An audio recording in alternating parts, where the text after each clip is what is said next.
Bueno, buenas tardes a todas y a todos. Bienvenidos a esta actividad que desde la Usina Social, que es una institución que preside el ingeniero Miguel Lipsi, y la Facultad de Derecho de la Universidad Nacional de Rosario, cuyo decano es el doctor Hernán Bota. Ambos nos acompañan hoy en esta tarde muy especial.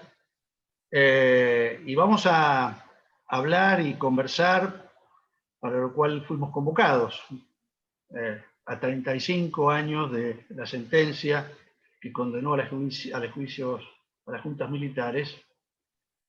Vamos a dialogar con los jueces que hicieron historia. Se nos ocurrió decir, de ese tribunal que están presentes los doctores Ricardo Gil Lavedra, León Arlañán, Guillermo Ledesma y el doctor también Jorge Valerga Arauz. Tribunal que también integraron dos juristas de nota, como Jorge Torlasco y quien fuera también decano de la Universidad, de la Facultad de Derecho de la Universidad de Buenos Aires, Andrés D'Alessio, que lamentablemente fallecieron. Ellos conformaron ese histórico tribunal y tenemos la suerte hoy que los cuatro integrantes pudieran acompañarnos en esta jornada muy especial.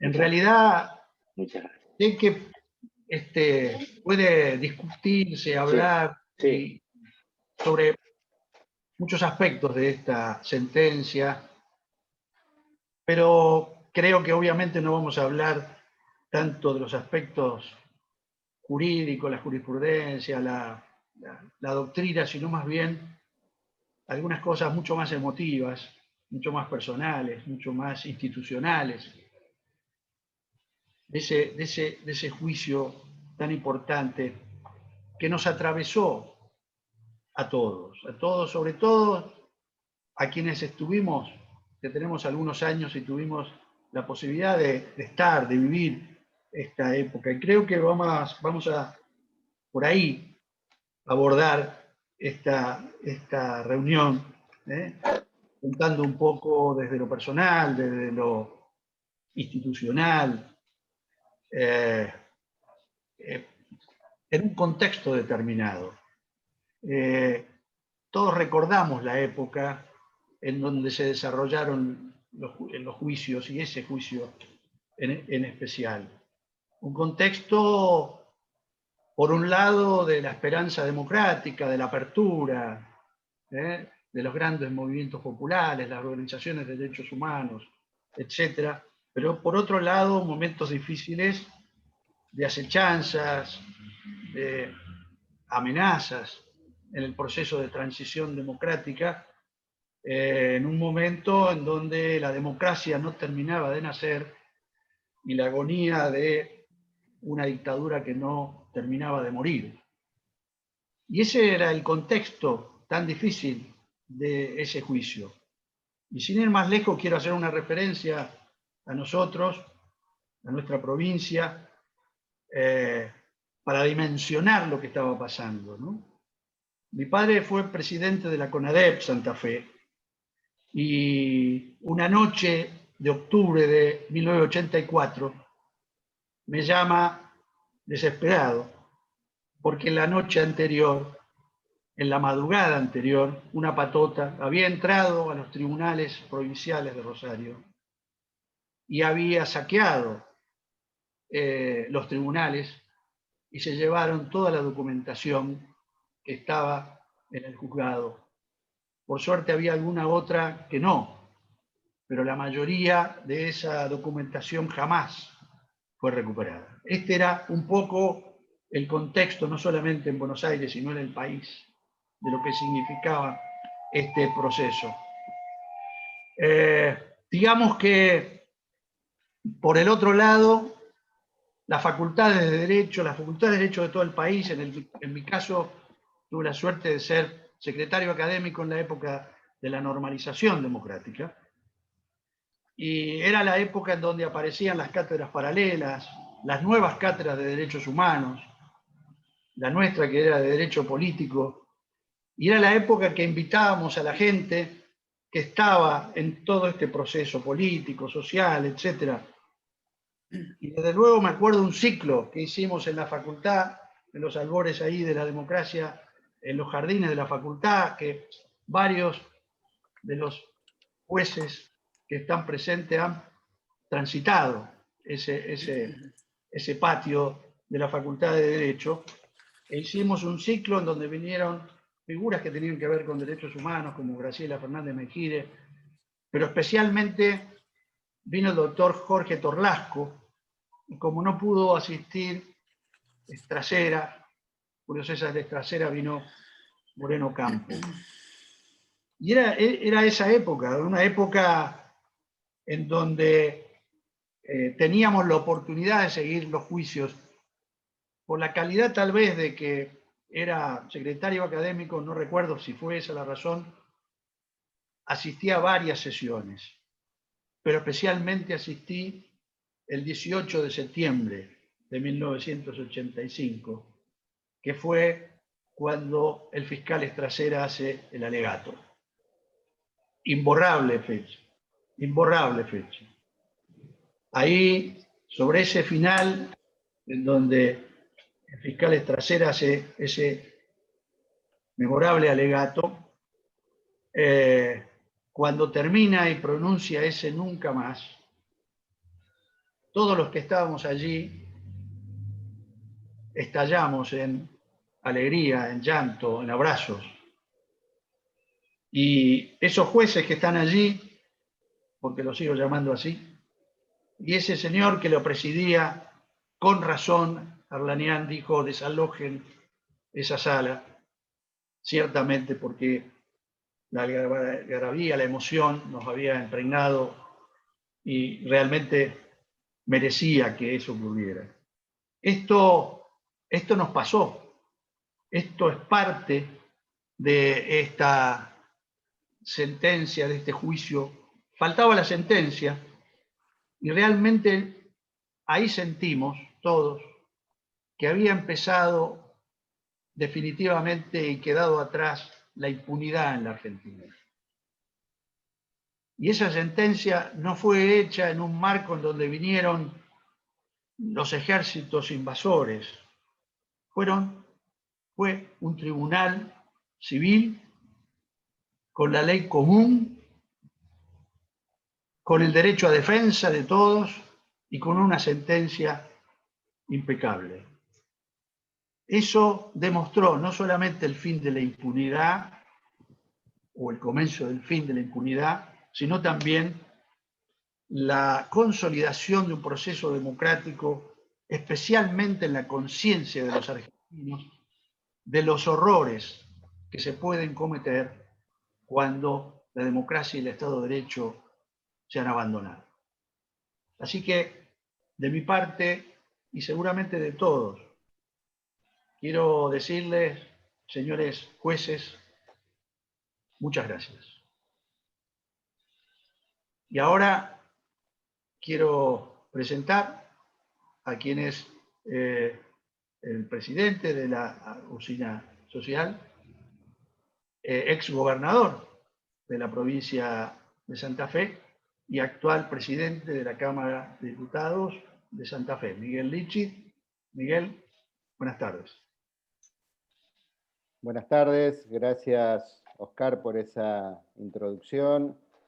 Muchísimas gracias a nuestros 4 invitados, a Mónica Gutiérrez por participar en la articulación, la coordinación de este panel, al decano de la Facultad de Derecho también por la colaboración y la participación activa en la organización de este evento, que tiene el sentido de rememorar, de conmemorar un acontecimiento histórico único en la vida democrática de la Argentina, en términos de valor histórico, de repercusión, y además por lo que significó para la democracia argentina. el 15 de diciembre de 1983, a solo 5 días de haber asumido la presidencia de la Nación, Raúl Alfonsín, a quien también tenemos que rendirle un homenaje porque fue el impulsor, el hombre que tomó la decisión política de impulsar estos juicios inéditos para la historia argentina, decía que a solo 5 días firmó el decreto donde dispone someter a un juicio sumario a 9 militares, a las 3 juntas militares que habían tomado el poder el 24 de marzo de 1976.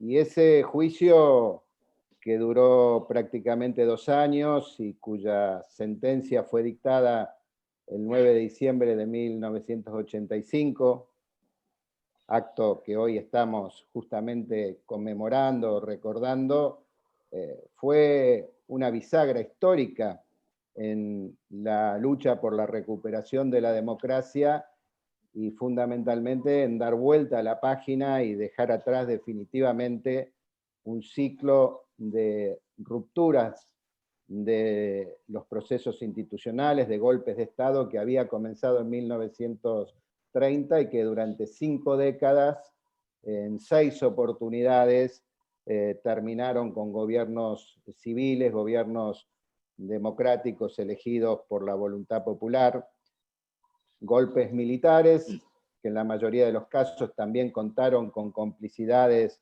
de sectores civiles y de grupos económicos, pero que nunca antes como en 1976 adquirió ese golpe militar tal nivel de crueldad, de brutalidad, instalando en la Argentina mecanismos y herramientas de terrorismo de Estado que eran desconocidas hasta ese momento, como la desaparición forzada de personas, los centros de reclusión y tortura, la desaparición o apropiación de bebés y de niños, entre otras tantas atrocidades cometidas a lo largo de esos años por integrantes de las 3 Fuerzas Armadas y de otras fuerzas de seguridad.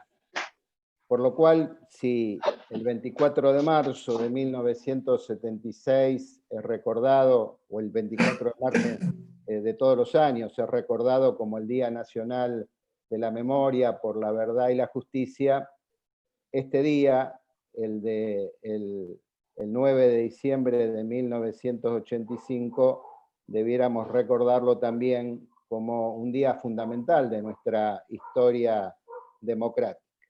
La democracia en general transcurre en procesos lentos, graduales, cambios muy progresivos, generalmente desprovistos de épica.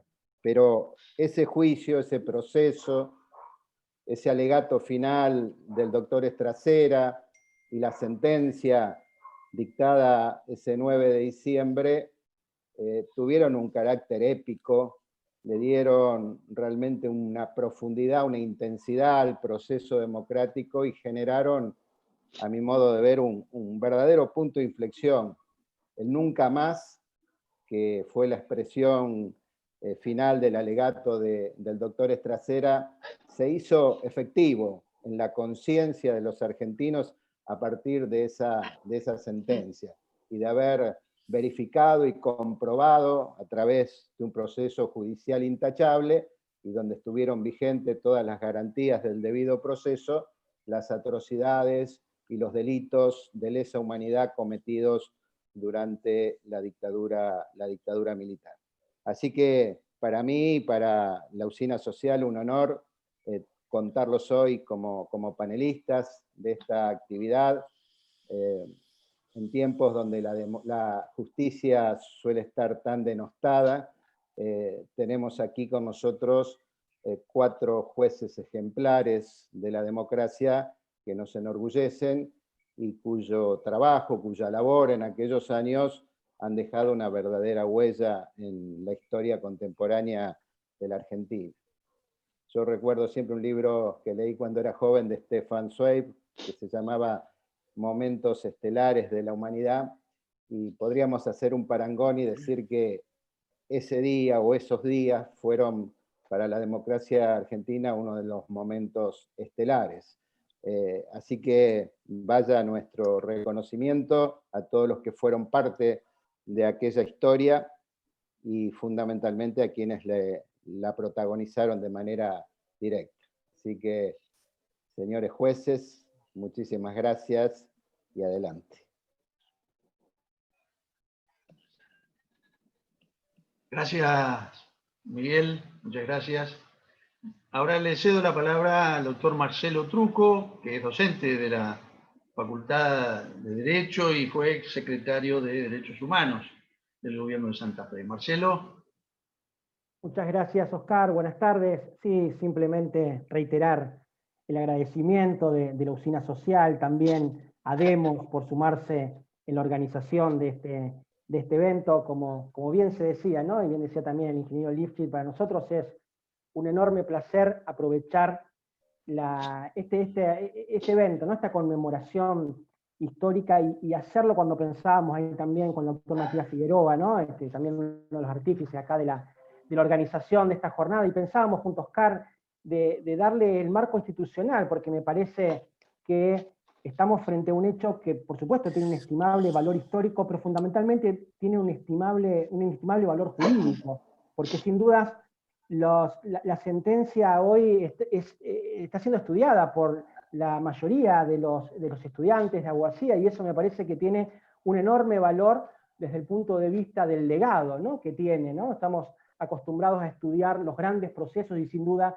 este proceso del juicio de las juntas no solamente va a quedar en la memoria colectiva desde el punto de vista histórico, sino que queda como una huella imborrable, ¿no? De la enseñanza y la educación en y para los derechos humanos. Por eso, a través de la Facultad de Derecho, ¿no? Me parece que también es de un inestimable valor. Y simplemente a modo de una breve reflexión, y yo como docente de Derecho Internacional de los Derechos Humanos y de Derecho Internacional Público en general, siempre me llamó la atención esta cuestión de situarnos en 1985, como bien se dijo, todavía un proceso de la comunidad internacional incipiente, por lo menos desde las convenciones internacionales, desde los estándares del sistema internacional y el sistema interamericano. Me parece que sería un proceso inverso. Muchas veces hoy vemos cómo los tribunales locales receptan la jurisprudencia de las instancias internacionales, y acá me parece que gran parte de la jurisprudencia de la Corte Interamericana en relación a los juicios de crímenes cometidos en el marco de terrorismo de Estado se han nutrido muchas veces de varios de los fundamentos dados por la histórica sentencia argentina de 1985. Bien se dijo, el gran desafío fue sin duda terminar con la impunidad, y yo creo que hoy el contar con una norma y un principio de orden público que las graves violaciones a los derechos humanos cometidas en el marco de los terrorismos de Estado se investigan, se juzgan y se sancionan. Y creo que eso es también, me parece, uno de los legados más importantes que tuvo el juicio de las juntas. Así que bueno, es un placer presentar al doctor Hernán Bota como decano de la Facultad de Derecho de la Universidad Nacional de Rosario, que siempre, por supuesto, está presente y acompañando estas actividades. Así que, Hernán, muchas gracias una vez más por acompañarnos. Te dejo la palabra. Gracias, Marcelo. Hola, ¿qué tal? Buenas tardes a todas y a todos. Como decano de la Facultad de Derecho de la Universidad Pública, quiero comenzar expresando la satisfacción, el orgullo que nos genera contar con esta actividad para nuestra comunidad universitaria. Y por supuesto por permitirme participar de esta apertura. Bueno, en ese sentido agradezco a quienes han hecho posible que hoy estemos aquí reunidos en este espacio virtual, para homenajear un hecho que, como bien han señalado quienes me han precedido en el uso de la palabra, es sin precedentes y que constituyó un hito. Si digo en la historia judicial de nuestro país, estoy seguro que sería injusto, por insuficiente en la apreciación. Tuvo una significación, eso que sucedió en 1985, mucho mayor que la historia judicial de nuestro país. Lo que entre otros los doctores Artlanian, Gil Lavedra, Ledesma, Valerga Arauz hicieron fue ayudar a consolidar aquella por entonces joven democracia, el Estado de Derecho, y sentar las bases para una lucha que aún perdura hasta nuestros días en muchas salas de audiencia de tribunales del país. Y más, porque significó para la República Argentina la posibilidad de erigirse en un modelo a nivel internacional, haciendo lo que no todos los países que sufrieron una pesadilla similar lograron concretar. En ese sentido quiero reconocer y agradecer, en primer lugar, a la Usina Social, renovando el saludo por el primer aniversario que hice llegar esta semana y ratificando el vínculo que existe con ese equipo desde hace mucho tiempo y que pudimos formalizar en julio de este año con el ingeniero Lifchitz. Al doctor Oscar Blando, titular de la Cátedra B de la asignatura Derecho Político de nuestra facultad, al doctor Marcelo Truco, docente destacado de la casa en las asignaturas Derecho Internacional Público y Derecho Internacional de los Derechos Humanos, y a la doctora Marcela Mancini, permítanme mencionarla, mi agradecimiento especial por su trabajo, su compromiso al frente de la Secretaría de Derechos Humanos y Políticas de Género y Diversidad de nuestra Facultad de Derecho. Y por supuesto el agradecimiento a los magistrados que mencioné, como bien dijo el doctor Blando, siguen siendo magistrados para nosotros, que con su coraje, su sentido de la responsabilidad, señalaron un camino y hoy nos honran con su presencia. Permítaseme también en este momento una mención especial a aquellos muchos que con su valentía, con su compromiso también hicieron posible esa gesta coronada en diciembre de 1985. En especial la mención a Julio César Estracera y la de un presidente que la historia puso ya en su justo lugar, el doctor Raúl Alfonsín, cuyo respaldo político sabemos bien que resultó fundamental, decisivo para que hoy estemos acá. Y por supuesto también recordar el valiente trabajo de la CONADEP y muy especialmente reconocer a los cientos de testigos y denunciantes que con su coraje, como bien dijo Pablo Yonto, también en gran medida fueron verdaderos hacedores de aquel histórico juzgamiento. Desde el lugar que nos toca en esta presentación, en representación de la Facultad de Derecho de la Universidad Pública, decir cómo nos gustaría que se lea esta actividad, cómo nos gustaría que se interprete. Y brevemente lo quiero explicar en un triple sentido. En primer lugar, como reafirmación de todo lo que desde hace muchos años a esta parte viene haciendo nuestra casa en pos de la defensa de los derechos humanos. Cada actividad que se ha ido haciendo en los últimos años, y sobre todo desde el advenimiento de la democracia, y destaco especialmente en este punto el acompañamiento realizado en el marco de los juicios por la verdad celebrado por ante los tribunales federales de Rosario, acciones que han llevado a darle un lugar preponderante a la temática. Bien lo sabe el doctor Oscar Blando, allá por 1985, él era secretario académico de la Casa, y el plan de estudios aprobado en aquella oportunidad contenía en la asignatura Derecho Constitucional 2 gran parte de lo que estamos aquí hablando, hasta llegar en 2016 a la aprobación de un nuevo plan de estudios que ya sí tiene como nombre propio a la asignatura Derechos Humanos en la currícula de la carrera de abogacía, porque entendemos que su enseñanza ocupa un lugar imprescindible en la formación de las y los futuros colegas. En segundo lugar, nos gustaría que se interprete como reconocimiento una de las primeras acciones de gestión que con la doctora Araceli Díaz resolvimos apenas asumimos el vicedecanato y el decanato de nuestra facultad, que fue crear por primera vez en la historia de nuestra casa una secretaría con pertinencia propia en la materia, una secretaría que dimos en llamar de Derechos Humanos y Políticas de Género y Diversidad, la cual, encabezada por la doctora Marcela Mancini, ha generado en este corto año y medio de vida que tiene tal cantidad y calidad de actividades que, bueno, ya constituye un eje de nuestra gestión y, como me gusta decir a mí, es imposible imaginar hacia el futuro nuestra facultad sin ese espacio de gestión. Eso tiene una razón, tiene un motivo, tiene una causa, y es el compromiso y la convicción de la secretaria, la doctora Mancini, a quien aprovecho este numeroso y calificado auditorio para, una vez más, agradecerle que nos acompañe en este desafío. Y por último, que se lea como un homenaje a la memoria de las víctimas del terrorismo de Estado pertenecientes a la comunidad de la Universidad Nacional de Rosario. en cualquiera de sus 4 claustros y de las diferentes unidades académicas que la componen. Bueno, el valor de una actividad diferente, especial, porque no todos los días podemos encontrarnos así, cara a cara, con personas que han logrado trascender, personas que han dejado una huella, que pueden mirar a la cara a sus hijos y que han contribuido a que los argentinos miremos al futuro con fe, con optimismo y sin la vergüenza de tener que ocultar un pasado oprobioso.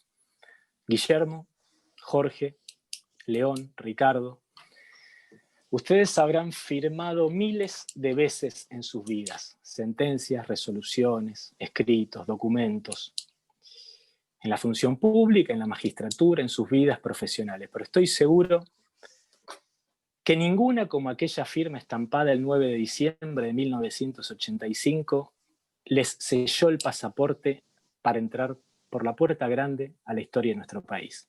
Muchas gracias a ustedes y muchas gracias a todos y todas por compartir esta actividad. Gracias, Hernán. Muchas gracias.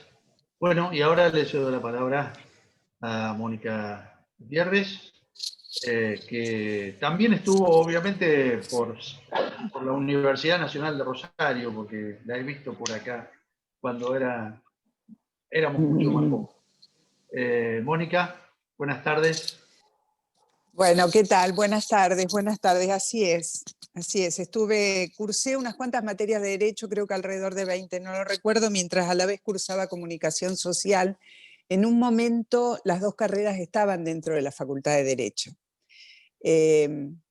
Primero quiero agradecer la oportunidad que me dan de hacer memoria, de compartir este momento. Creo que la memoria nos viene bien a todos, memoria que tiene que ver con la propia vida, con lo poco o mucho que hemos aportado cada uno de nosotros, algunos más, otros inmenso aporte, el de los jueces, el de los fiscales, el de los que llevaron adelante el juicio.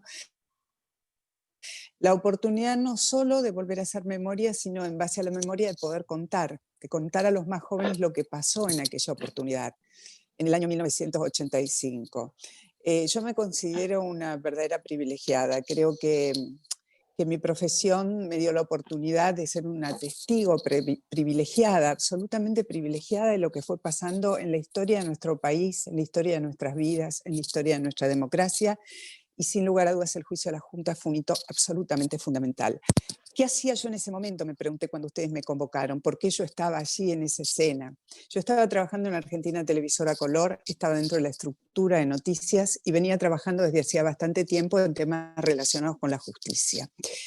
¿Por qué con la justicia? Porque venía de mi paso por la universidad, lo que me había dado la Universidad Nacional de Rosario y esas tantas materias que cursé con especial predilección por los penales, me había dado la oportunidad de abrirme al lenguaje jurídico y a algunas herramientas que eran fundamentales para poder comunicar estos temas. Entonces venía trabajando, siguiendo la CONADEP, el trabajo de la CONADEP, siguiendo el trabajo que hizo la Fiscalía previo a la audiencia, y tuve la posibilidad y el absoluto privilegio, reitero, de seguir la audiencia pública y oral de la causa 13 prácticamente en todos y cada uno de sus días. ¿Cuál era mi tarea? ¿Cuál era mi desafío? Ustedes saben, bueno, los jueces desde ya que sí, pero lo estoy comunicando para los que no lo saben, que en ese momento el gobierno decidió que la audiencia pública y oral no fuera televisada. Solamente podíamos poner al aire los canales de televisión, un extracto de unos 3 minutos y medio, sin audio, que se registraban con 2 cámaras fijas que muchas veces y durante el transcurso de las sesiones, que eran largas, estaban sin operador. Esta decisión que se tomó, que algunos pudieron objetar o no, pudo haber estado motivada por ese tremendo sentido de la audacia y a la vez de la prudencia que tenía Alfonsín, porque en realidad lo que íbamos a vivir adentro de la audiencia después era tan extremadamente crudo, los relatos fueron tan crudos, la tensión emocional adentro de la sala fue tan extrema. Yo ayer trataba de recordar algunos momentos y la verdad que se lloró mucho dentro de la sala, hubo momentos de extrema conmoción emocional, otros en los que la tensión explotaba en risas que no tenían que ver con el drama del momento, sino con la condición humana que necesita de golpe encontrar un punto de salida para todas las tensiones. Y creo que fue esa seguidilla de testimonios lo que permitió armar dentro del relato que fue el juicio, esta es la mirada de una periodista, desde ya no de un juez, permitió ir componiendo una situación y finalmente lograr demostrar lo que se pretendía. Lo que se pretendía es saber qué pasó, y lo que pasó y lo que se pudo demostrar es que hubo un plan perfectamente armado de exterminio, pero para llegar a esa conclusión, a la conclusión a la que llega la justicia, hubo que escuchar todos y cada uno de los relatos e ir componiendo esa suerte de puzzle que fue la mirada de cada uno de los testigos. Yo ayer me tomé un poquito mi tiempo y hice una larga comunicación con uno de los testigos del juicio a las juntas, alguien a quien yo conocí en aquellos años y en ese momento, en realidad, cuando fue a prestar su testimonio, y pude después ir las cosas que fueron pasando, y estuvimos en contacto durante toda la vida a partir de aquel encuentro, que es Claudio Tamburrini. Claudio Tamburrini es uno de los que fue secuestrado y permaneció durante varios meses en la mansión Seré, y es uno de los pocos, conforme lo ofreció en su testimonio y en relatos posteriores, que logró escapar de un centro clandestino de detención, que logró ponerse a salvo mediante una fuga. Todo esto está relatado, ustedes seguramente lo recuerdan, en una película. Y me voy a poner los anteojos para ver el tiempo sobre el que estoy hablando.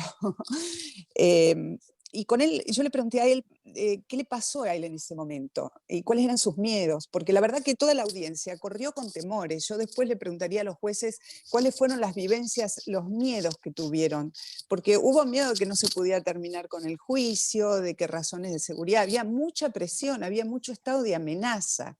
Y Claudio me dijo en ese momento, mira, porque estuvimos hablando largo juntos y recordando, ayudándonos mutuamente a recordar nuestras vivencias. Me dijo, primero recordemos que había otro contexto, otra vivencia de época. Estábamos, hace 1 año y medio que habíamos recuperado la democracia, estábamos trabajando para consolidarla, pero a la vez había una sensación de efervescencia, de euforia. El futuro era nuestro, me dijo Claudio, y yo sentí que realmente eso nos pasaba. Entonces, toda esa presión y esa amenaza, por lo menos a los que éramos muy jóvenes, no nos sofocaba, por el contrario nos envalentonaba.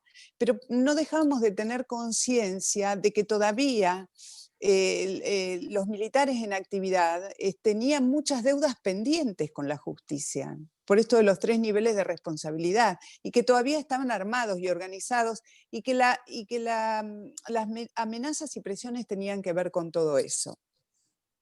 Y me dijo Claudio que el principal desafío de él fue poder llevar, él se prestó voluntariamente al testimonio porque estaba en Buenos Aires, él vive en Estocolmo, vivió toda su vida en Estocolmo, donde se refugió luego de haber escapado. Y me dijo que su principal desafío era poder contar. Su miedo al sentarse frente a los jueces era que sentirse abrumado y no poder contar con el suficiente rigor y neutralidad los hechos, sin dejarse traicionar por sus emociones. Y ahí me dio la pauta de lo que yo sentía que era mi principal desafío en ese momento. Todos los días yo, como periodista, cuando terminaba la audiencia tenía una obligación, y esa obligación era contar lo que no podíamos mostrar. Y hacer un resumen en unos pocos minutos de lo que se había dicho, pero hacerlo con la suficiente objetividad como para no traicionar mi profesión, pero a la vez con la carga de emoción que yo había recibido y que me fue produciendo un fuerte impacto a medida que pasaban los días. Cuando empezó la audiencia éramos muchos periodistas. El primer día, no sé, yo no pude recuperar ahora el número, pero éramos 100 y pico, había periodistas de todas partes del mundo, pero a medida que iban pasando los días cada vez éramos menos. Y éramos menos, algunos pidieron relevo, porque no pudieron soportar el peso de los relatos. La verdad que era muy fuerte estar en esa situación. Ni siquiera el clima de época nos podía poner a salvo de lo que fue ese momento.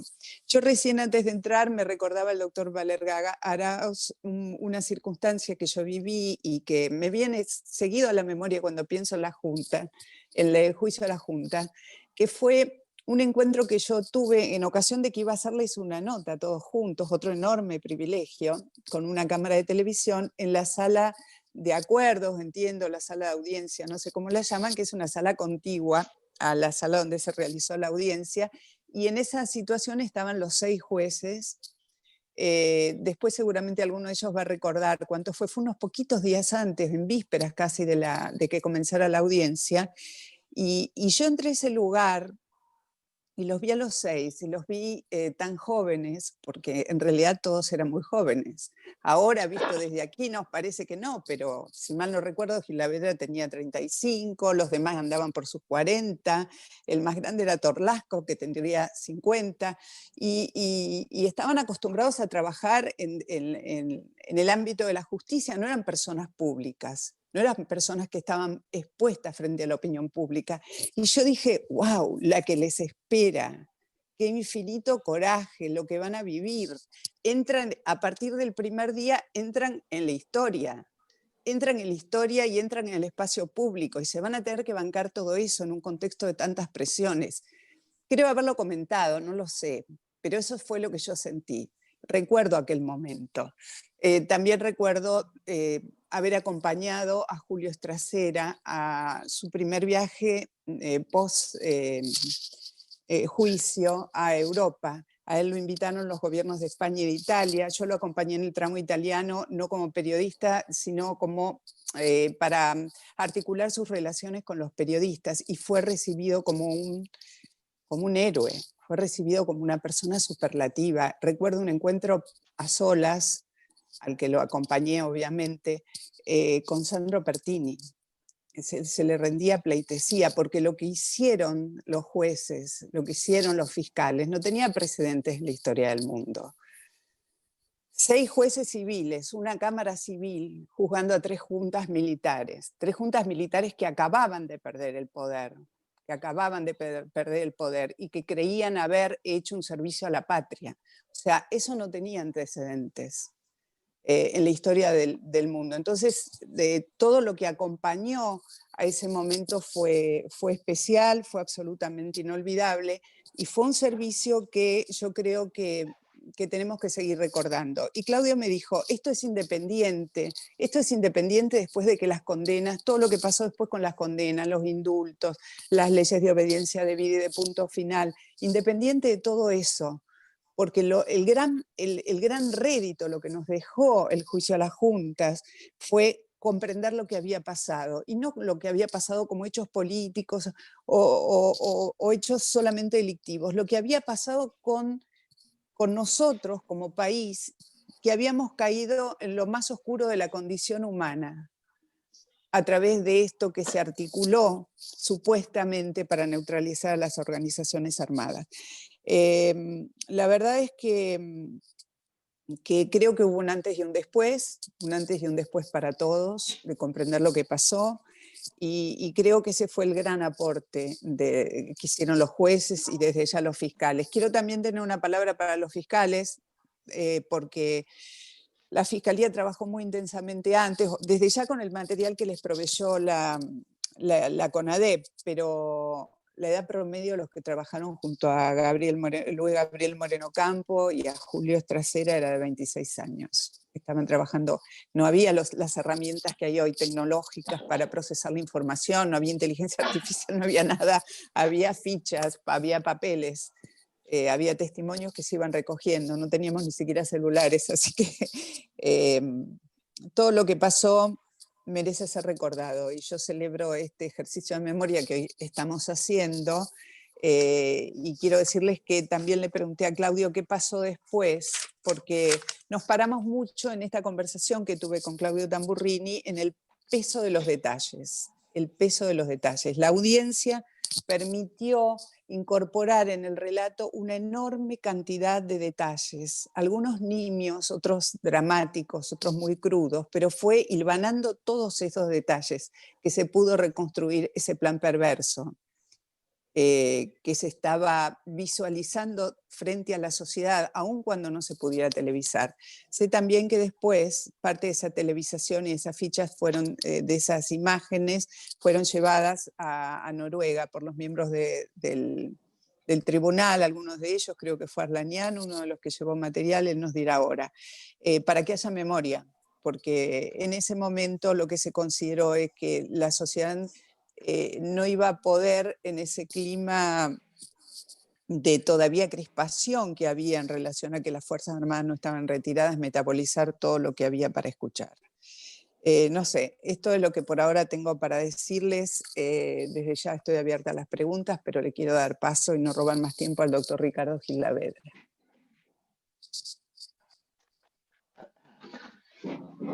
Bueno, muchas gracias. Quiero agradecer, por supuesto, la iniciativa de la Usina Social, a la Facultad de Derecho, a los amigos que me precedieron, a Oscar Blando, a Miguel Lipschitz, al decano de la facultad, a Marcelo Truco. Y, por supuesto, que también, como lo han hecho, empezar por recordar a quienes no están entre nosotros. Me estoy refiriendo a Andrés D'Alessio, a Jorge Torlasco y a Julio Trasero. Estamos conmemorando los 35 años que han pasado de la sentencia al juicio de las juntas militares. Decía bien Miguel Lipschitz que el juicio de las juntas militares ha quedado incrustado como un punto de inflexión, como una bisagra dentro de la transición democrática argentina. Y por cierto que la decisión que tomó en ese momento el presidente Alfonsín fue audaz y arriesgada. El primer objetivo de un gobierno de transición democrática, bueno, es poder permanecer, poder entregar, poder subsistir y poder entregar el mando a otro gobierno elegido por el pueblo. Y abrir un proceso contra los anteriores gobiernos militares, contra las máximas autoridades de los gobiernos militares, cuando los represores todavía estaban en función con mando de tropa, bueno, esto sin duda implicaba un riesgo para la estabilidad del sistema democrático. Bueno, al punto que tuvo luego 3 golpes militares, ¿no? Y esta es una de las dificultades políticas porque muchas de las personas, de buena fe, mucha gente creía honestamente lo que decían los militares acerca de la inexistencia de los desaparecidos, que se había tratado de una guerra, y los militares, como se dijo, no estaban dispuestos a ser juzgados, querían ser premiados por lo que habían hecho, no juzgados. Y no solamente había en ese momento dificultades de índole política, también había dificultades jurídicas que hoy en día a la distancia parecen menores, pero en ese momento eran relevantes. La cuestión de la autoamnistía que se habían dictado los militares, y en el cual esto parecía como un obstáculo jurídico importante para poder llevar adelante los procedimientos. La cuestión de la jurisdicción militar, que por supuesto que hoy en día la Convención Interamericana, por ejemplo, sobre desaparición forzada, excluye cualquier tipo de jurisdicción militar, pero en ese momento, ¿cómo se la sorteaba? Y además también problemas también importantes, porque ¿cómo se organiza un proceso de estas características? ¿Cómo se organiza un proceso que tiene por objeto el tratar de investigar la comisión de miles y miles de hechos, pero que a la vez tiene que imputar de modo individual y concreto a una persona para que pueda ser responsabilidad a título personal?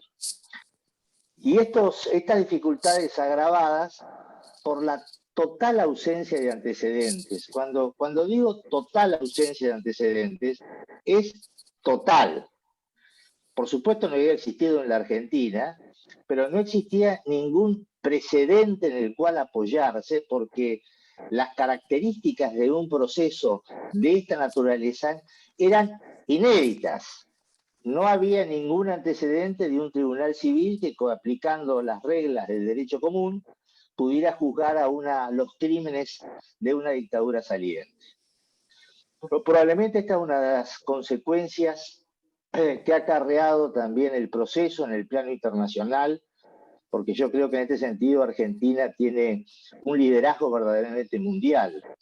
El juicio de las juntas militares y también la CONADEP en lo que hace a las comisiones de la verdad, bueno, dieron un impulso extraordinario al derecho internacional de los derechos humanos. Tengan en cuenta que a esa fecha Argentina recién había ratificado las convenciones, la regional y la universal, y los conceptos que ahora son moneda corriente, los delitos de lesa humanidad, el ius cogens, etcétera, bueno, venían del Estatuto de Londres del juicio de Nuremberg, pero jamás tenían vigencia práctica, no existían. El juicio de las juntas militares es previo todavía al caso Velázquez Rodríguez de la Corte Interamericana de Derechos Humanos, y es la que crea el precedente que delitos de esta naturaleza siempre tienen que ser juzgados. No pueden ser perdonados, ni amnistiados, ni prescriptibles, ni indultables, etc. Incluso el juicio de las juntas militares es el que inaugura esa verdadera cascada de justicia que se llama la justicia transicional en todas partes del mundo. En África, en Asia, en Europa del Este, en Centroamérica. El juicio de las juntas militares y la labor de la CONADEP como Comisión de la Verdad inauguran esa etapa nueva del derecho internacional de los derechos humanos. Ahora, seguramente, ¿qué nos tiene que enseñar a 35 años el juicio de las juntas militares? Por supuesto, por un lado, lo que significó de que el proceso de la transición democrática argentina pudiera construirse sobre la base del Estado de Derecho, sobre el imperio de la ley, sobre el principio de no impunidad, sin lugar a dudas. Pero aparte, hay otra circunstancia que a mí me gustaría destacar, porque el juicio de las juntas militares dio origen a uno de los pocos aspectos respecto de los cuales hay un consenso extendido entre todos los argentinos.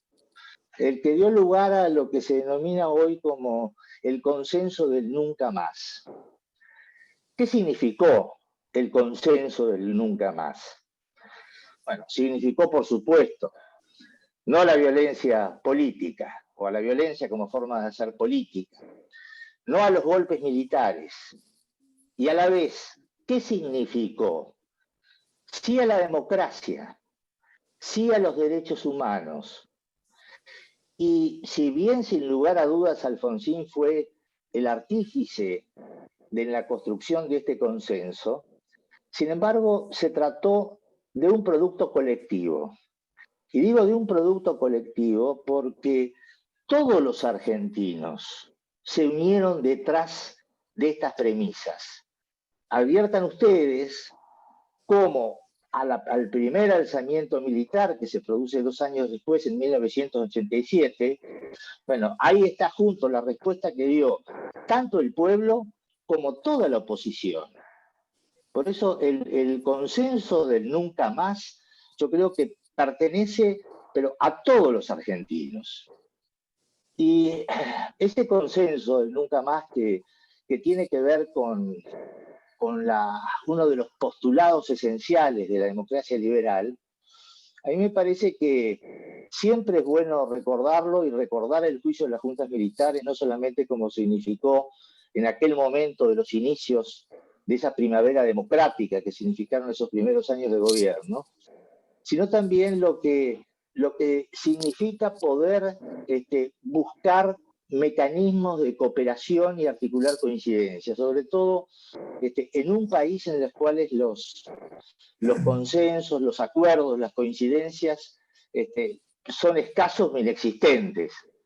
Es decir, tenemos ya muchos años de democracia, 37 años de democracia, y sin embargo Argentina sigue desenvolviéndose en el medio del estancamiento, de la decadencia, con deterioros institucionales avanzados. Y uno mira para atrás y dice, si pudo haber una coincidencia tan sustancial en un aspecto central, sin duda, porque tocaba al juzgamiento de hechos sangrientos, pero que tocaba sin duda a los postulados esenciales de la democracia, porque el juicio hizo realidad seguramente la ley central de la democracia, que es la igualdad de todos ante la ley. Me parece que luego de 35 años lo que tenemos que hacer es recordar aquellos días, por supuesto el gesto de Alfonsín, la valentía de los testigos, muchas cosas que ocurrieron, pero para poder renovar nuestro compromiso con la democracia.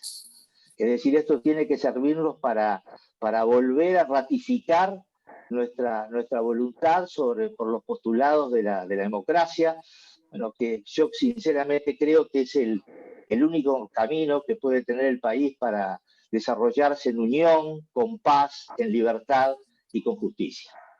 Les agradezco mucho, no quería tomarme mucho tiempo, quedo después a disposición para cualquier pregunta. Muchas gracias.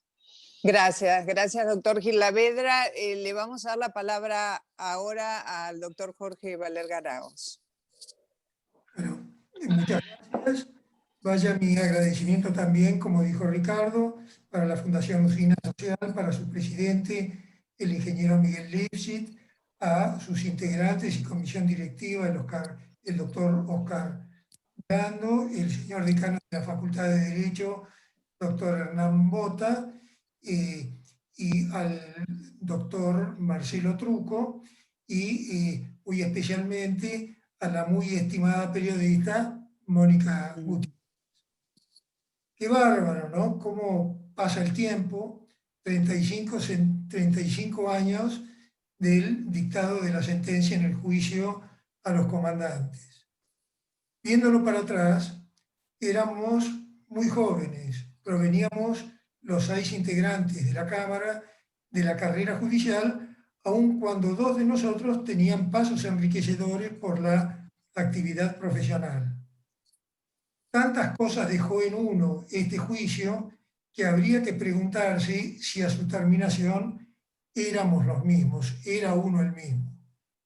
Conocer documentalmente y de viva voz los hechos de violencia ocurridos en la década de los años 70 y las atrocidades y aberraciones ejecutadas por la orden clandestina de cada uno de los comandantes de las 3 Fuerzas Armadas sorprendieron e impactaron en todos los que las escuchábamos. Vaya un homenaje, y lo reitero, el que hizo Ricardo hace un rato, a Andrés D'Alessio y Jorge Torlasco, nuestros ex colegas que ya no están con nosotros, como así también a nuestro querido Julio Estracera. La Cámara Federal de la Capital Federal estaba dividida en 2 salas, como lo está actualmente. Pero para el conocimiento de esta causa, que llevaba el número 13, los 6 jueces nos integramos en un tribunal único, sin descuidar la atención de los expedientes comunes de la competencia que siguieron resolviéndose con absoluta normalidad. Para el análisis y organización de la causa 13, se hacían reuniones de los 6 jueces casi a diario en esa sala de acuerdos que recordó recién Mónica. En esos acuerdos nos ocupábamos de los temas y planteos que iban surgiendo de las pruebas documentales que iban aportando Fiscalía y Defensas, de la marcha de la audiencia pública y de la resolución de planteos que las partes hicieran. No siempre las opiniones eran coincidentes, pero sí hay que destacar que la profundidad de análisis y el respeto por el otro fueron tan importantes y de tanta buena fe que en esas discusiones siempre encontramos ese algo que no habíamos visto en la individualidad y que nos hizo aunar criterios. El juicio, como señaló el ingeniero Lipschitz, tuvo su origen en el decreto 158 dictado por el presidente Alfonsín el 15 de diciembre de 1983. Fue un requisito indispensable por tratarse de un juicio militar regido por el Código de Justicia Militar, que disponía que la orden para la instrucción de sumarios a generales debía ser dada por el presidente de la Nación. El 15 de febrero de 1984 se dictó la ley 23.049 de reforma del Código de Justicia Militar, que dispuso que para el juzgamiento de los delitos cometidos por personal militar o de fuerzas de seguridad y policiales dependientes del control operacional de las Fuerzas Armadas con el alegado motivo de reprimir al terrorismo, conocería el Consejo Supremo de las Fuerzas Armadas en un plazo de 6 meses. Y esa sentencia administrativa iba a tener su revisión ante la Cámara Federal. El Consejo Supremo debía informar a los 6 meses, si es que no hubiera terminado el juicio, el motivo que haya impedido su conclusión. Lo cierto es que el 25 de septiembre de 1984, el Consejo Supremo de las Fuerzas Armadas informó a la Cámara Federal su imposibilidad en terminar el juicio, ya que en su criterio los comandantes no podrían ser condenados legítimamente sin la previa determinación de quiénes habían sido los autores inmediatos de cada hecho. Y agregaron que la documentación acopiada por ese consejo les permitía afirmar que las directivas generales y órdenes de operaciones que concretaron el accionar contra la subversión terrorista eran inobjetables en cuanto a su contenido y forma. Frente a este prejuzgamiento expreso, la Cámara asumió la continuidad del juicio abocándose a su conocimiento, lo que ocurrió el 4 de octubre de 1984. Para esto, ya unos días antes, la CONADEP, el 20 de septiembre, había presentado su informe dando cuenta de 8.961 desaparecidos, personas desaparecidas, y de la existencia de 340 centros clandestinos de detención. Previa vista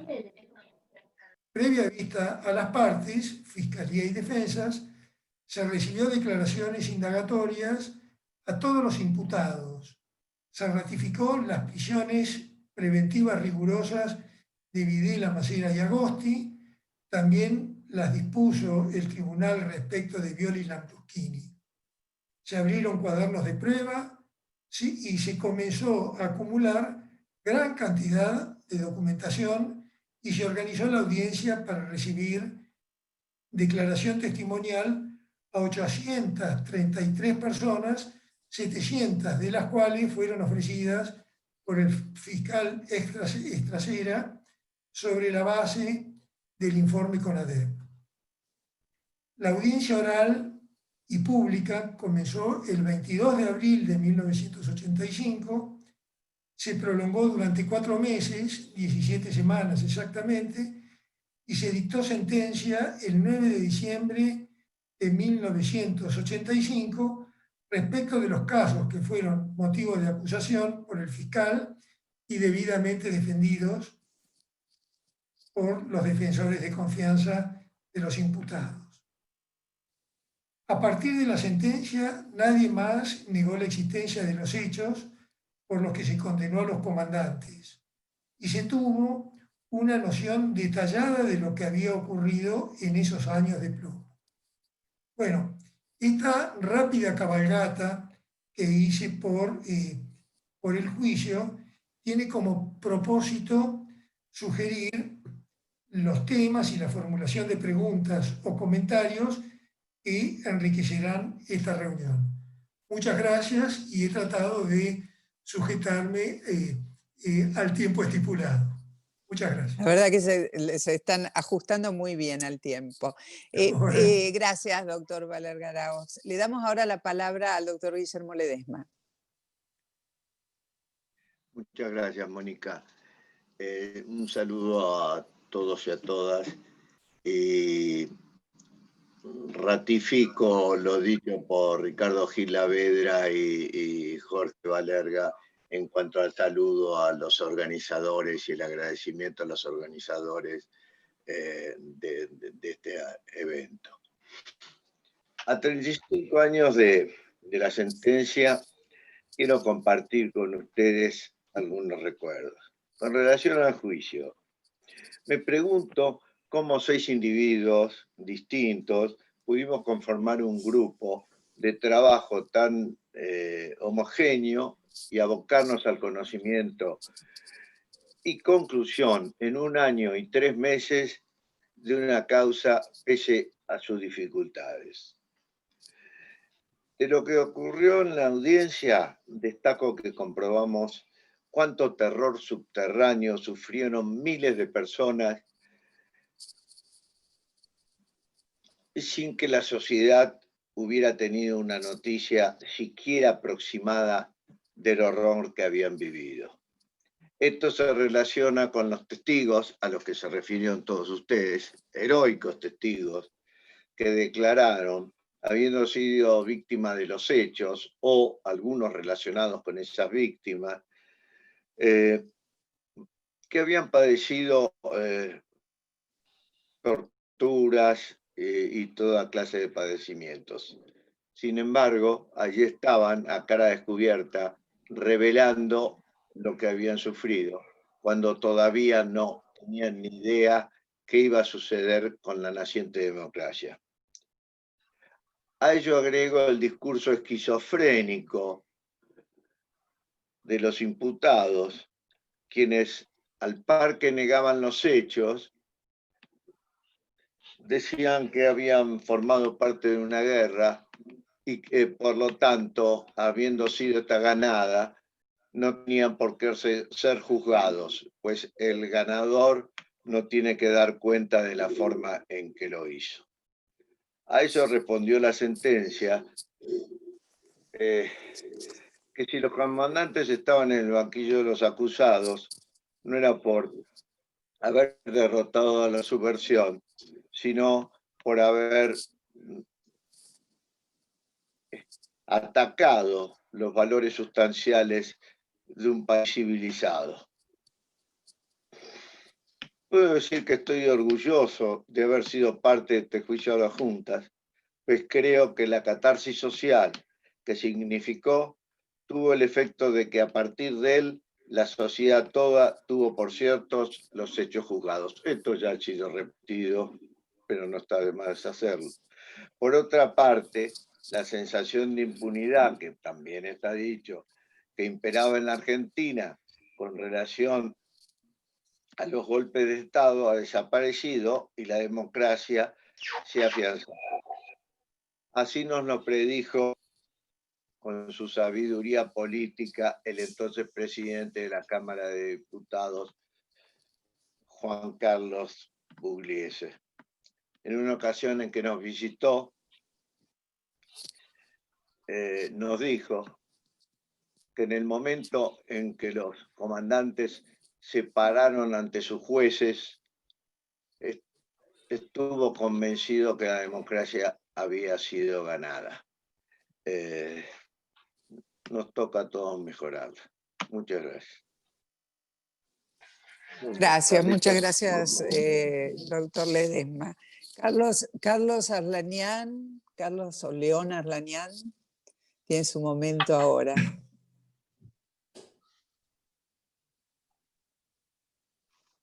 Perdón, estaba muteado. León Carlos. Ah, bueno. León Carlos, bueno. Bueno, estoy muy reconocido y quiero expresarlo respecto de quienes tuvieron la iniciativa de organizar con motivo de este aniversario este encuentro tan importante que nos permite a todos recordar, evocar. Muchas gracias a Miguel Lifchitz, muchas gracias a Hernán Bota, a Oscar Blando, a Marcelo Truco, la Universidad, en realidad de Rosario, la Universidad Nacional de Rosario, prestigiosa casa. Muchas gracias a Mónica, que has hecho una estupenda introducción, Mónica, y has traído a nuestra memoria, en coincidencia, te diría conmigo, uno de los mejores testimonios que yo he podido escuchar durante el juicio de las justas, el de Tamburrini. Me impresionó muchísimo esa precisión con que él se valió del sonido que producía el ferrocarril y los saltos en los durmientes para hacer un cálculo horario que lo asociaba al mejor momento como para que ellos pudiesen tomar esa determinación de huir, etc. Testimonio extraordinario entre los muchos seguramente que han habido. Pero vamos al grano.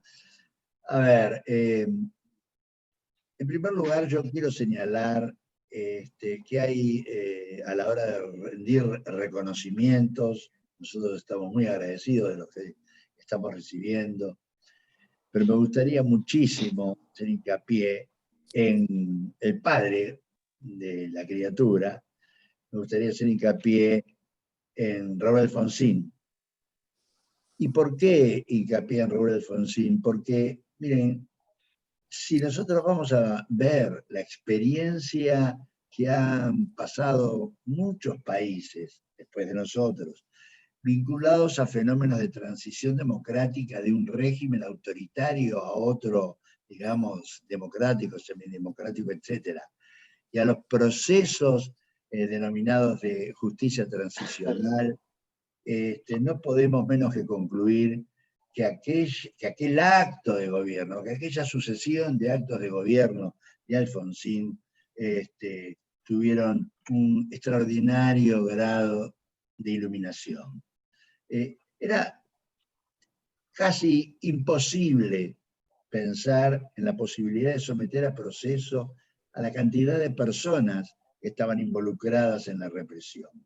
Se trataba nada menos que buena parte de los integrantes de las 3 Fuerzas Armadas durante un periodo extenso, con resultados que aparecían y estaban a la vista, que eran patéticos y que no podían ser de ninguna manera dispensados, aún sobre pretexto de obtener una paz social cuya base tendría pies de barro.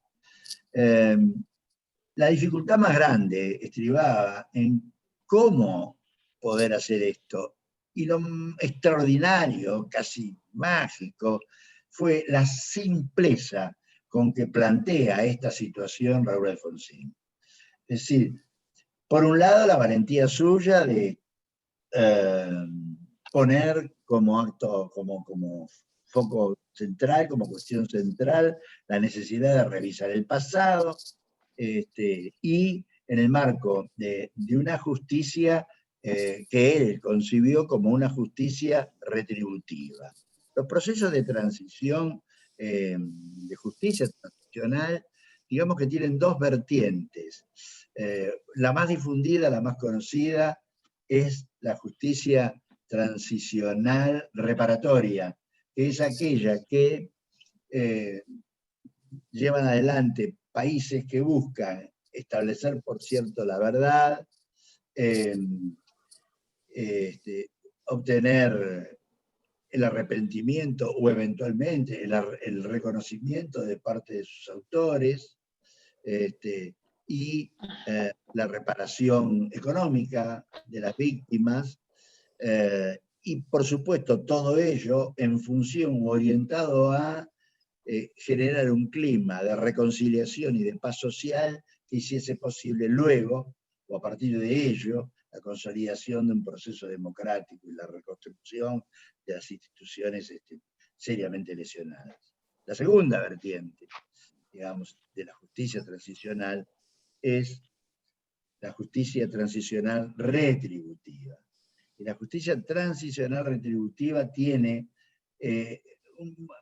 pretensiones o, digamos, propósitos mucho más ambiciosos que la primera. porque se trata de obtener verdad, justicia, reparación, más retribución. Y la retribución es la condena, juzgamiento, pena, condena, etc. Opta Alfonsín por la segunda alternativa, que era la más dura y la más difícil, que, como dijeron colegas, no tenían precedentes ni acá ni en el mundo. Pero para poder hacer eso, tuvo la sagacidad, la inteligencia y el conocimiento, evidentemente profundo, de hacerlo con 3, 4 movimientos magistrales. En primer lugar, la creación de la Comisión de Desaparición de Personas, cuya creación fue por un decreto que firmó, como decía Miguel Lifchitz, 5 días después de haber asumido, con un decreto que le permitió crear esa comisión con personalidades expectabilísimas, insospechadas acerca de cualquier tipo de compromiso y muy, muy reconocidas por su brega en procura de la recuperación de los valores más importantes de nuestra sociedad. Presidida justamente esa comisión por Ernesto Sábato, y que tenía por finalidad producir, luego de una investigación tan exhaustiva como sorprendente, ¿no?, un informe que serviría después de base, etcétera, por todos conocidos. En el mismo día, un decreto 158 que mandaba a enjuiciar, /83, que mandaba a enjuiciar a los comandantes militares que integraban las 3 primeras juntas militares por los delitos que habían perpetrado, haciéndolo a través, bueno, de un dispositivo, por así decir, que a primera vista sonaba como un poco convincente, que era habilitar nada menos que a los propios militares para juzgarse a sí mismos, bien que a partir de órganos especializados como en el Consejo Supremo de las Fuerzas Armadas. En el mismo día, 15, otro decreto, 15 de diciembre, otro decreto mandando juzgar a los jefes máximos de las organizaciones guerrilleras, ERP y montoneros. Simultáneamente, mandando a reformar el Código de Justicia Militar como para que el sometimiento a juicio de los militares se hiciera a través de un proceso de sumario con un control por parte de la Cámara Federal, recursos de apelación, etcétera, pero que fue mejorado sustancialmente gracias a la intervención de Zapag en el Congreso, mediante la disposición que nos permitió intervenir a nosotros abocándonos, dados ciertos y determinados supuestos previsibles, muy previsibles, que eran reticencia por parte del Consejo Supremo para juzgar, que era desvío de los objetivos de la investigación, etc. Cosa que después nosotros con el tiempo pudimos verificar y sirvió para que nos abocáramos al asunto. Pero este esquema de este grado enorme, de velocidad y de simplicidad, las dos cosas, fue el que permitió que después nosotros, como jueces, ya puestos en función de investigar, una vez juzgados, en función de acopiar la prueba, etcétera, etcétera, nos viésemos en situaciones bastante complejas a las que hacía alusión en Ricardo, porque nos asaltaban interrogantes de todo tipo.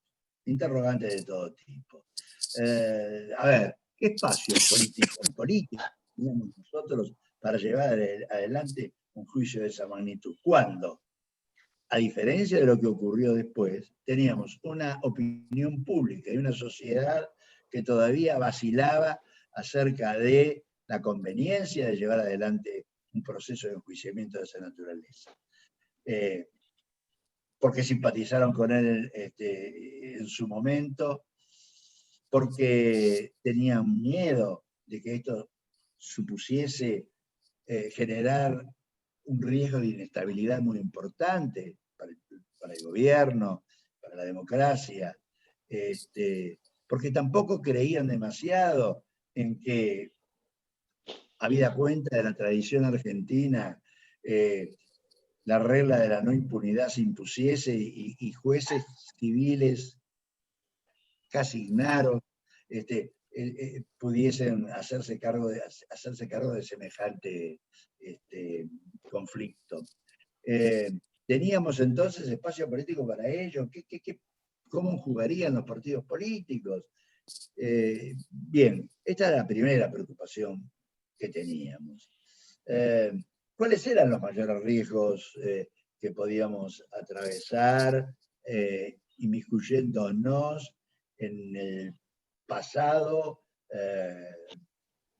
y en la responsabilidad posible de militares que no habían perdido un ápice de su poder?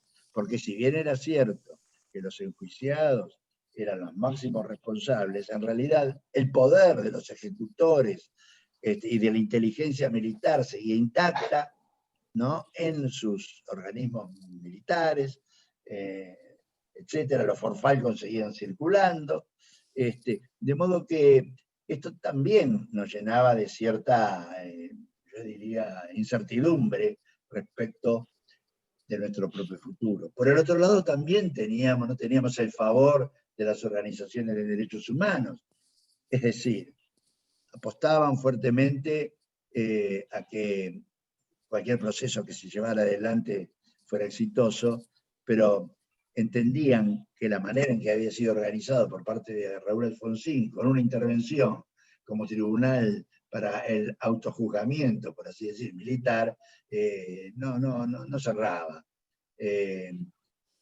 Además,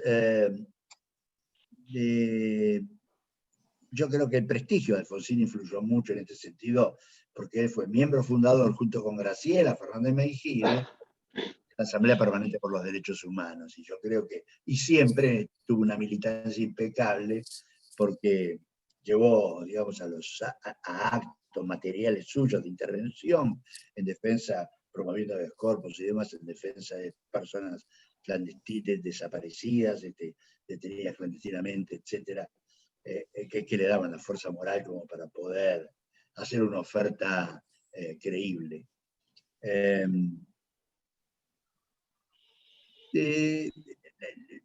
Éramos escépticos en un sentido, que, vuelvo a decir, de ese Consejo Supremo de las Fuerzas Armadas no íbamos a poder esperar absolutamente nada. Teníamos certeza en este sentido, no era que lo presumiésemos. Y en tal medida también, a ver, no sé si cabe, en el caso mío, voy a hablar por mí en este caso, no por todos mis colegas, alguna, yo diría, candidez se encontraba en Alfonsín en suponer en que esto era posible llevarlo a cabo de la manera en que él mismo lo había diseñado. ¿Qué íbamos a hacer con un juicio sumario del Código de Justicia Militar que tiene 4 o 5 artículos, desprovisto de las garantías más elementales y que podían poner en riesgo, en peligro, el juicio que llevábamos adelante? En fin, nos tuvimos que hacer cargo de todo esto y dentro de este paquete transformar por completo en un juicio compatible con las garantías del debido proceso, las garantías constitucionales, etcétera, el juicio militar,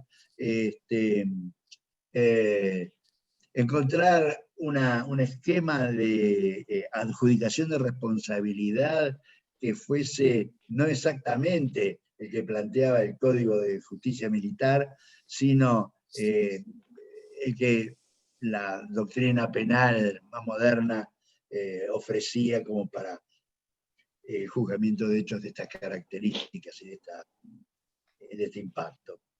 Y la última impresión que teníamos, por así decir, era, o falta de certeza, incertidumbre, era qué fuerza tenía el gobierno, qué fuerza habría de tener el gobierno democrático frente a la reacción de las Fuerzas Armadas, que veían cómo estos procesos avanzaban, este proceso avanzaba, y podía llevarlo a situaciones muy críticas, como de hecho después ocurrió. Fue providencial el informe Sábato para nosotros en el sentido de correr un velo, mostrar, porque ese informe fue muy bien trabajado, excelentemente trabajado, se hizo visitas in loco, se descubrieron y se pudieron reconstruir todos los lugares de detención clandestina pertenecientes a las distintas fuerzas. Esto permitió armar un mapa, identificar con nombres, apodos, etcétera, aquellas personas en donde había concordancia en distintos testimonios o pruebas incluso documentales, etcétera. Y eso creo que fue lo que empezó a generar en las propias organizaciones de derechos humanos la creencia de que esto era posible, de que nosotros íbamos en serio y de que había que apostar fuertemente en la defensa de esto y de la propuesta nuestra y de la propuesta del doctor Alfonsín. Creo que me he extendido de mis 10 minutos, pero no quería dejar de hacer este reconocimiento a la persona del doctor Alfonsín, porque verdaderamente, miren, fue magistral. Y humildemente supimos sortear con cierta habilidad, fruto de nuestra experiencia, aquellas vallas, aquellos obstáculos que podían llegar a comprometer o someterlo al riesgo de fracaso aquel esquema magistral del querido y extinto presidente. Muchas gracias a todos y un gran abrazo. Bueno, muchas gracias, doctor Arlanian. No sé si la organización nos permite tener unos minutos más, si estamos ya en tiempo, para repasar con algunas preguntas lo que se ha dicho. Sí, Mónica. No, me gustaría, después de toda esta enumeración que hizo el doctor Arlanian, preguntarles a los 4 participantes, a los 4 jueces, yo los voy a llamar así, de la Cámara, ¿cuáles fueron los momentos más difíciles en función de todas estas dificultades durante el transcurso de la audiencia? Yo efectivamente algún momento en el que temieran que no se podía llegar hasta el final. No sé si alguno de ustedes tiene alguna respuesta para esta inquietud. Bueno, sigamos el orden. Bueno, me parecía, claro. Sí. Sí, Ricardo. Bueno, por supuesto que esto es lo que ha vivido cada uno, ¿no? Sí, claro. Lo que, en mi caso particular, mi momento de más tensión, de más zozobra, fueron los días previos al inicio de la audiencia. ¿Por qué? Bueno, porque comenzábamos con la audiencia y la verdad no sabíamos qué iba a pasar. Esta es la verdad. Te cruzabas por un juez ahí por tribunales y te decían, ¿en serio van a hacer el juicio? Teníamos los desbordes. Por eso las reglas tan estrictas que hay, de que no hubiera distintivos, de que no hubiera uniformes. Por eso le exigimos a Evo Falafini que se sacara el pañuelo, para poder empezar el juicio. Porque sabíamos de que la estrategia, obviamente, de las defensas, bueno, iban a ser tratar de sabotear el juicio. Y la verdad no sabíamos qué nos iba a pasar. Y probablemente yo creo que la sensación de 2 sensaciones, una después de la primera semana, cuando se producen los incidentes más fuertes, esa vez que casi se nos va, porque se armaron una trifulca en la audiencia y detuvimos a uno de los abogados defensores en el momento, pero pudimos superarla. Yo dije, bueno, cuando pasamos la primera semana, digo, ya estamos. Y después el final, el día de la sentencia, la descarga del día de la sentencia, es decir, bueno, pudimos, porque sinceramente la incertidumbre era alta, era alta. En mi caso, esos son los 2 momentos más intensos. Bueno, a ver. Bueno, pues, sí, doctor. Continuando con el orden, como propuso Ricardo, yo comparto lo que dijo Ricardo, esa idea de que el juicio no se iba a poder llevar adelante. Yo recuerdo en una reunión privada con uno de los grandes juristas de la República Argentina, que un gran penalista, que dijo en una reunión, me lo dijo a mí personalmente, que él veía, no obstante su gran experiencia en tribunales, que no se iba a poder terminar nunca ese juicio, y hablaba de la existencia de planteos de nulidad, de planteos de excepciones y todo eso que lo iban a hacer imposible. Sin embargo, todo eso, gente muy encumbrada, ¿no? Sin embargo, todo eso se superó. Por otro lado, al comienzo de la audiencia, nosotros fuimos viendo, o en el caso personal mío, lo fui así advirtiendo, y creo que fue compartido por todos los demás, que la idea que tenían los abogados defensores era alargar la extensión de las audiencias, pensando que íbamos a ir cortando por cuestiones de horario las audiencias, y que iba a haber una especie de atolladero en la recepción de las audiencias, de los testimonios, que iban a imposibilitar continuarlos. Sin embargo, con una idea muy, muy decidida de todos nosotros, la audiencia fijada para cada día, las sesiones fijadas para cada día, no se levantaron hasta no terminar totalmente las declaraciones testimoniales, al punto tal que hubo algunas audiencias que terminaron a las 3 o 4 de la mañana, de la madrugada, pero nosotros digamos, la agenda fijada se cumplió con estrictez. Y por otro lado, un tercer sector de conflictos estuvo dirigido a amenazas que existieron al comienzo de la audiencia, incluso una de las áreas en un momento determinado nos pasa un papelito diciendo que había habido una amenaza de bombas. Lo consultamos con ese sistema de comunicación que teníamos a través de papeles, y resolvimos que habíamos tomado todos los recaudos de vigilancia y de cuidado, y que la audiencia no se levantaba. Así que todos esos obstáculos que fuimos recibiendo de hecho fueron superados, y la audiencia se concretó, y en 4 meses se terminó la recepción de más de 700 testigos. Bueno, gracias, doctor. Doctor Ledesma.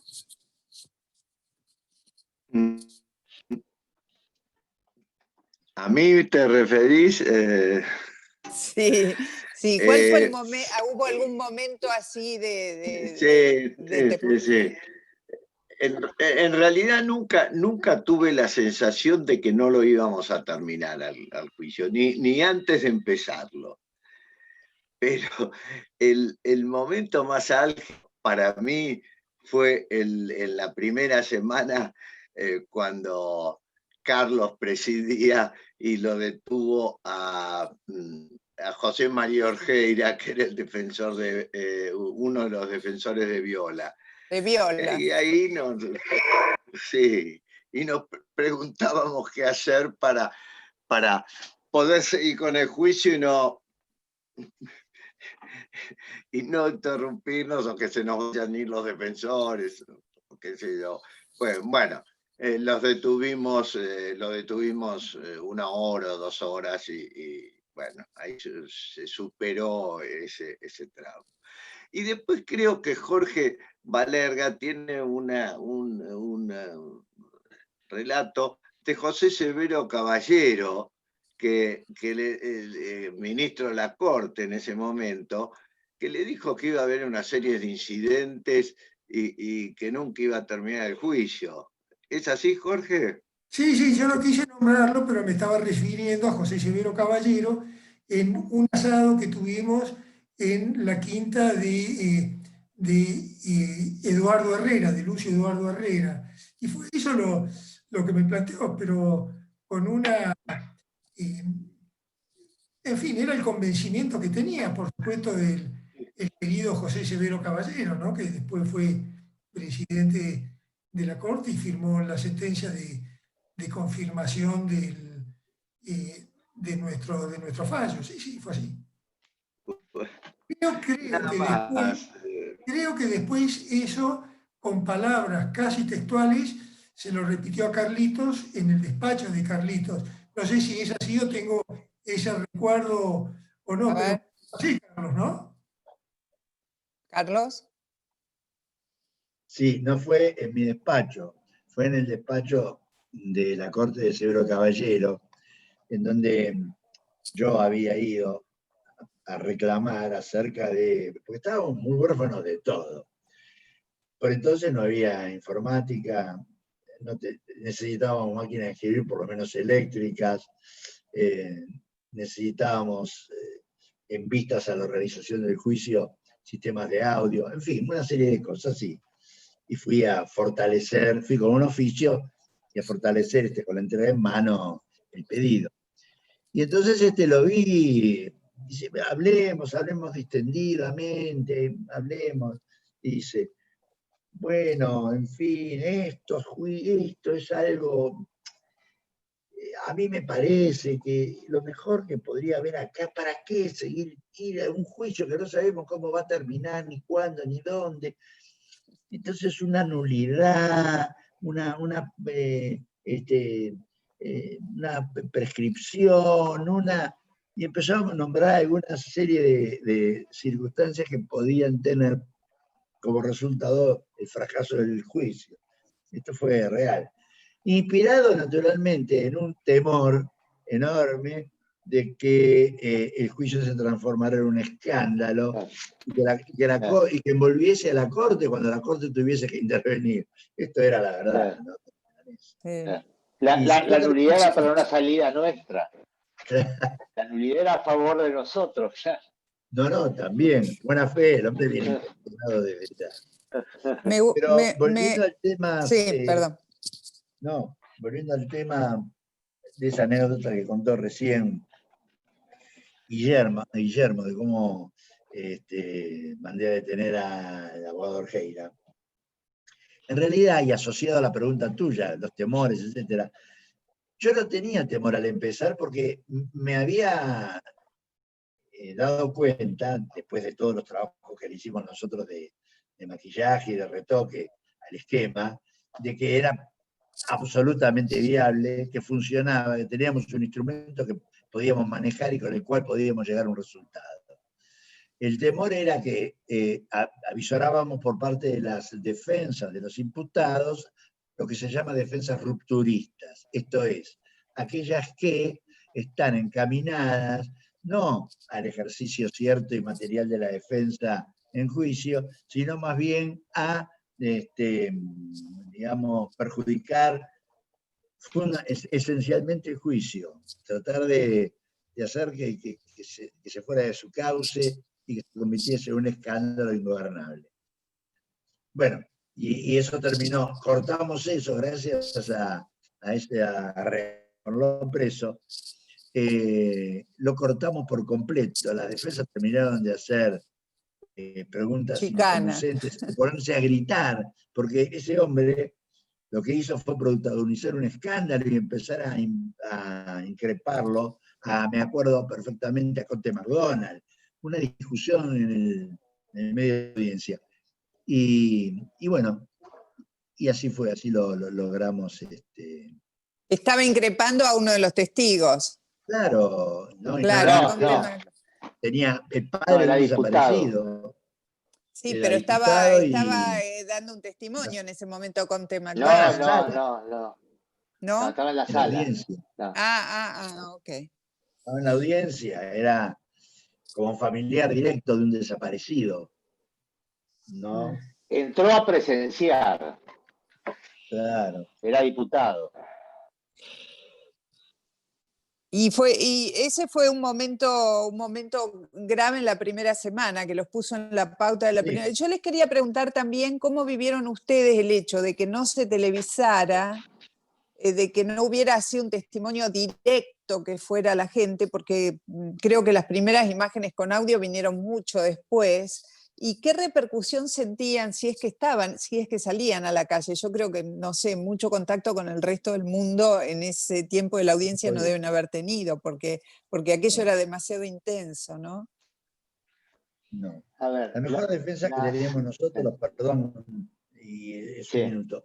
La mejor defensa que teníamos nosotros era que se supiese que había pasado y que se hiciesen públicas todas las audiencias y las declaraciones de víctimas, testigos y familiares.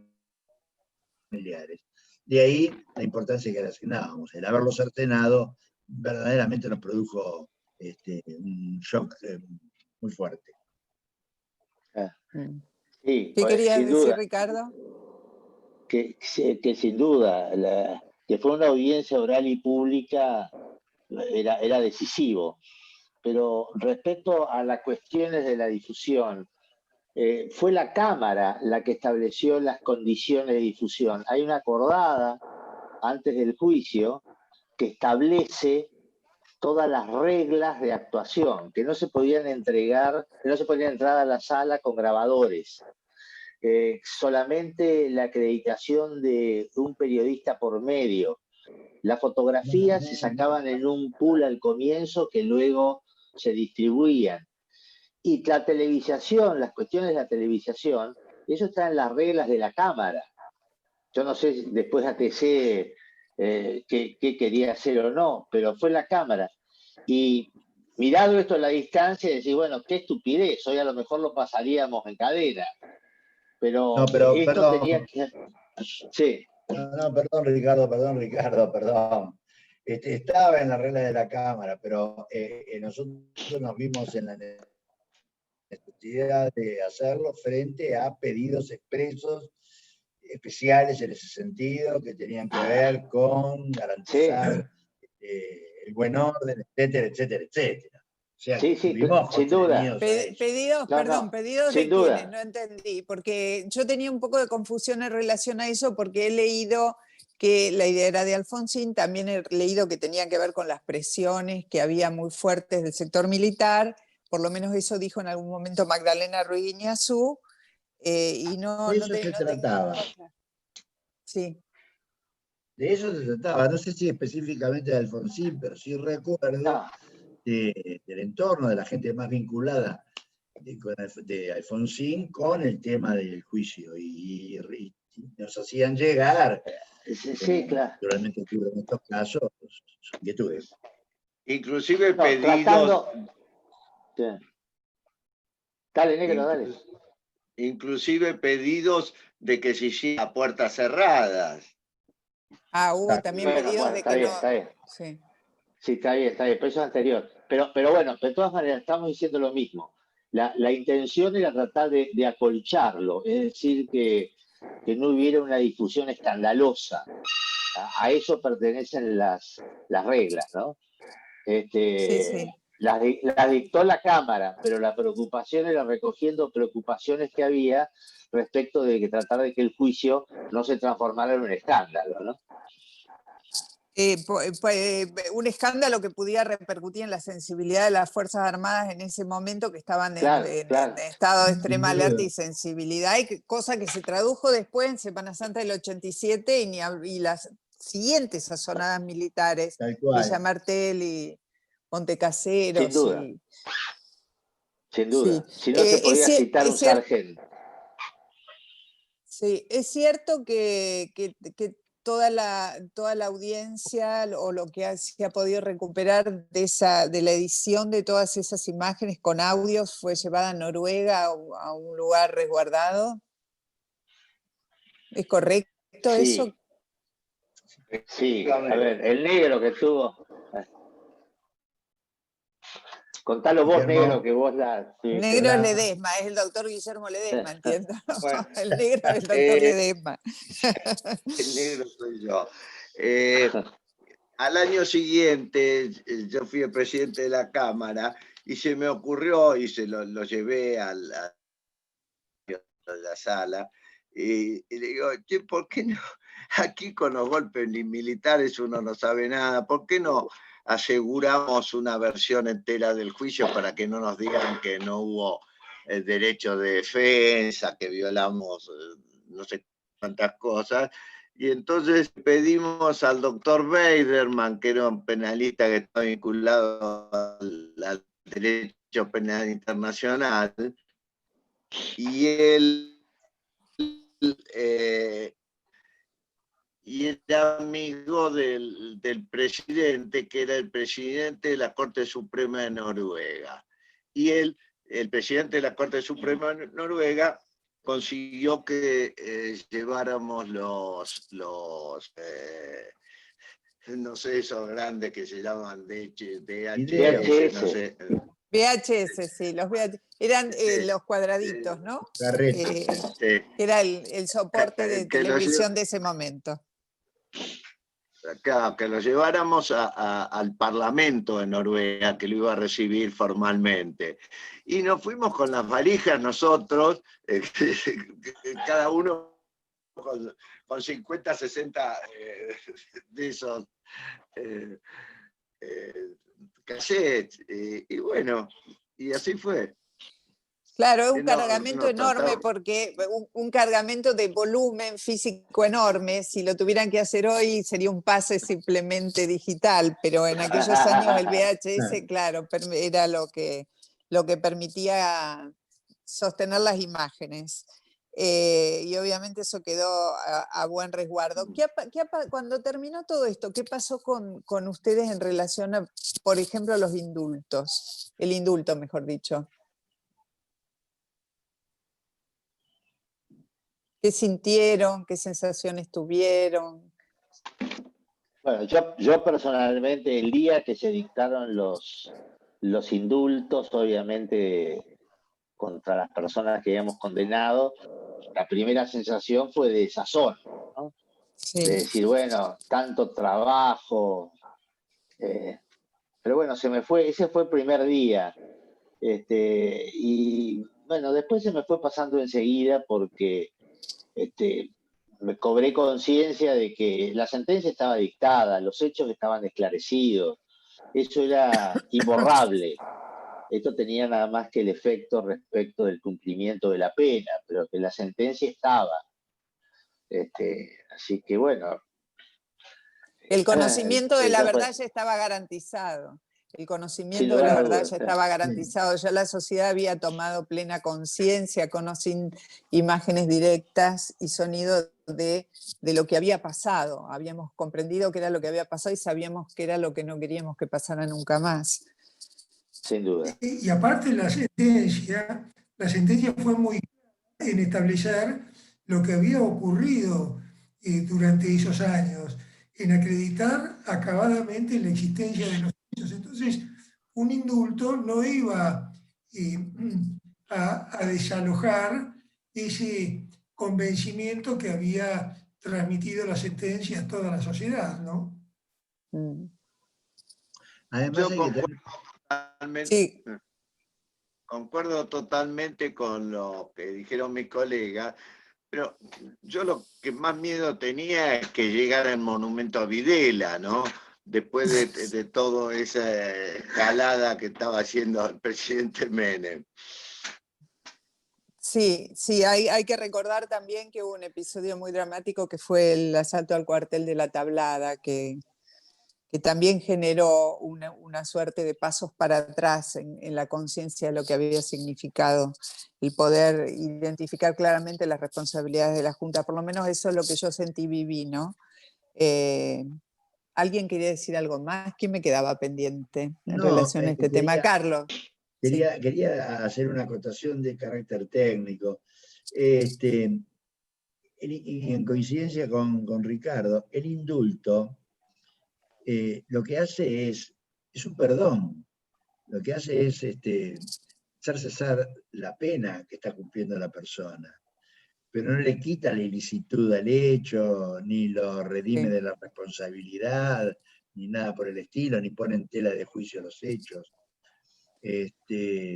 Así que las grandes bases que se habían puesto eran esas: dar a conocer Urbi et Orbi lo que había pasado en la República Argentina y desenmascarar una metodología, un plan criminal, etc.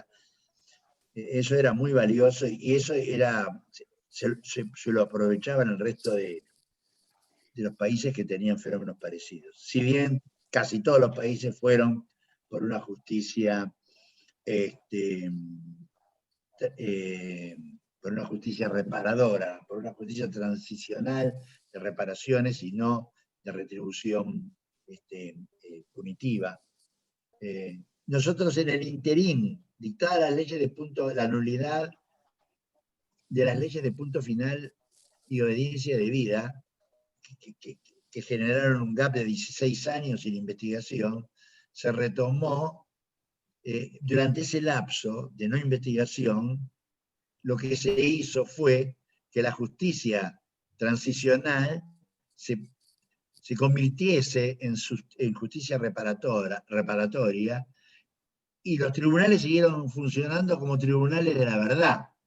O sea, iban, tomaban declaraciones, la Cámara Federal de La Plata, la Cámara Federal de Bahía Blanca, la Cámara Federal de la Capital Federal, porque fueron muy pocas las que lo hicieron, se constituyeron como tribunales con misiones, tribunales de la verdad, y empezaron a tomar testimonio como si tal cosa, y juntando pruebas, y siguieron en procura de determinar qué había pasado con los hijos o familiares o las personas desaparecidas para darle justa explicación a sus deudos.